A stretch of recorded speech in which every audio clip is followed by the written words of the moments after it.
আমাকে প্রশ্ন করা হয়েছিল যে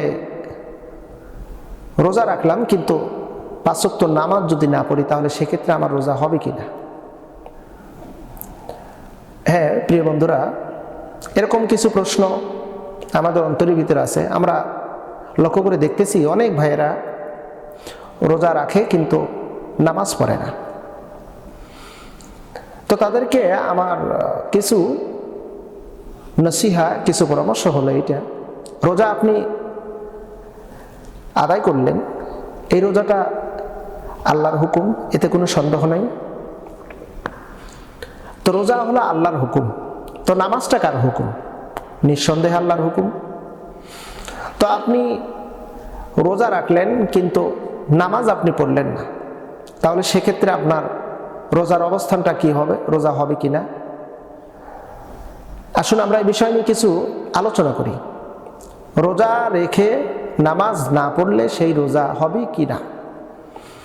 প্রথমে আমরা জেনে নেই রোজার ব্যাপারে আল্লাহ সুবহানাহু ওয়া তাআলা কোরআনুল কারীমের একটি আয়াত দ্বারা সাবমিট করেছেন, কুতিবা আলাইকুমুস সিয়াম কামা কুতিবা আলাল লাযিনা মিন ক্বাবলিকুম লাআল্লাকুম তাত্তাকুন। আল্লাহ পাক বলেন, আমি তোমাদের উপর রমজানের সিয়াম বাধ্যতামূলক করে দিলাম, ফরজ করে দিলাম। কোরআনের একটি আয়াত দ্বারা আল্লাহ পাক রমজানের রোজাকে ফরজ করে দিয়েছেন। পক্ষান্তরে নামাজের ব্যাপারে কোরআনুল কারীমের ভিতরে 82 থেকে 84 বার উল্লেখ করেছেন। 5 ওয়াক্ত নামাজ, 5 ওয়াক্ত নামাজের ফরজের ব্যাপারে আমরা ভালো করেই জানি। প্রত্যেকটা ওয়াক্তের নামাজ এক একটা ফরজ, ফজর, জোহর, আসর, মাগরিব ও ইশা।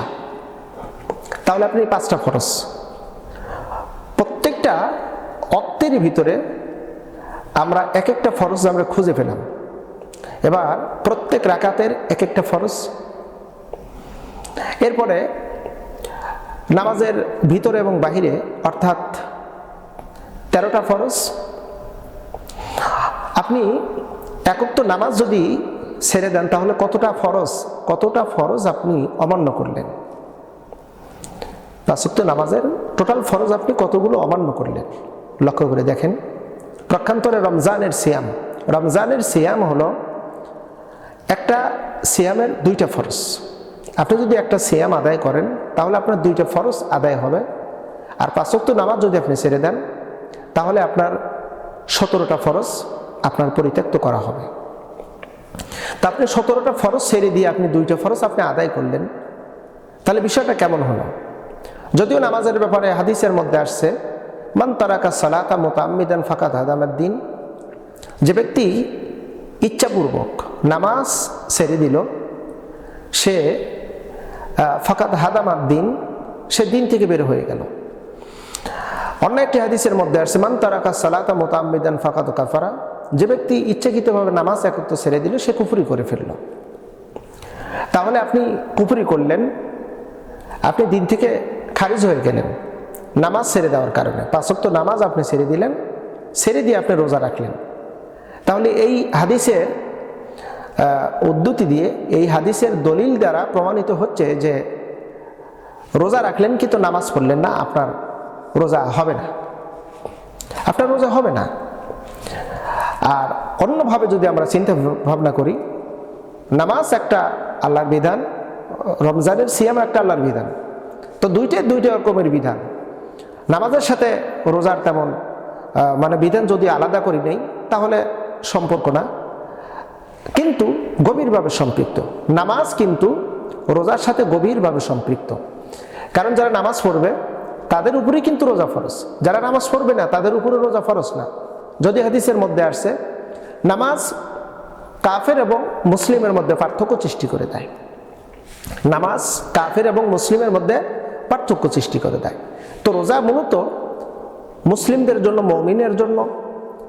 তো রোজা যদি মুমিনদের জন্য হয়, আপনি সেই নামাজ যদি ছেড়ে দেন তাহলে তো এখানে নামাজ পার্থক্য করতেছে কাফের এবং মুসলিম। তা আপনি নামাজ ছেড়ে দিয়ে কিভাবে রোজা ফলাফল বা রোজার পুরস্কার আপনি আশা করেন? নিঃসন্দেহে আপনাকে নামাজ পড়তে হবে। সর্বপ্রথম যদি কোনো ব্যক্তি কালেমা পড়ে মুসলমান হয় তাহলে তার প্রথম দায়িত্ব হলো, ধরেন ফজরের নামাজের আগে সে কালেমা পড়ে মুসলমান হলো, নামাজের ওক্ত হওয়ার সাথে সাথে সঙ্গে সঙ্গে তার উপর নামাজ ফরজ, নামাজ তাকে পড়তে হবে। জহরের আগে সে যদি কালেমা পড়ে মুসলমান হয়, জহরের রক্ত হওয়ার সঙ্গে সঙ্গে তার উপরে নামাজ ফরজ, নামাজ ছাড়ার কোনো অপশন সুযোগ নাই। আপনি যদি রোজার পরিপূর্ণ যদি পেতে চান তাহলে নিঃসন্দেহে আপনাকে 5 ওয়াক্ত নামাজ পড়তে হবে। আরেকটি প্রশ্ন আসে, সেটা হলো যে তারাবির সলাতের ব্যাপারে আমি যদি রোজা রাখলাম কিন্তু তারাবির সলাত আমি আদায় করলাম না, তাহলে সেক্ষেত্রে আমার রোজার ঘাটতি হবে কিনা, রোজার পরিপূর্ণতা হবে কিনা? হ্যাঁ, এখানে খুবই গুরুত্বপূর্ণ কিছু কথা হলো, তারাবির সালাত প্রিয় নবী সাল্লাল্লাহু আলাইহি সাল্লাম নিজে পড়েছেন, সাহাবায়ে কেরামরাও পড়েছেন। এটাকে বলা হয় কিয়ামুল লাইল। কিয়ামুল লাইল হলো, এই তারাবির সালাতটা হলো বরকতীয় নামাজ। নবী করিম সাল্লাল্লাহু আলাইহি সাল্লাম পড়েছেন, সাহাবায়ে কেরাম পড়েছেন, সেই অনুপাতে আমরাও পড়ি। এখন আপনি যদি তারাবির সালাতকে যদি অস্বীকার করেন তাহলে তো প্রিয় বন্ধু, তাহলে আপনার রোজার পরিপূর্ণতা হবে না, রোজার সৌন্দর্য হবে না। রোজার সৌন্দর্য যদি করতে চান তাহলে আপনাকে অবশ্যই তারাবির সালাত আদায় করতে হবে। রোজার সৌন্দর্য করতে হলে আপনাকে তারাবির সালাত পড়তে হবে।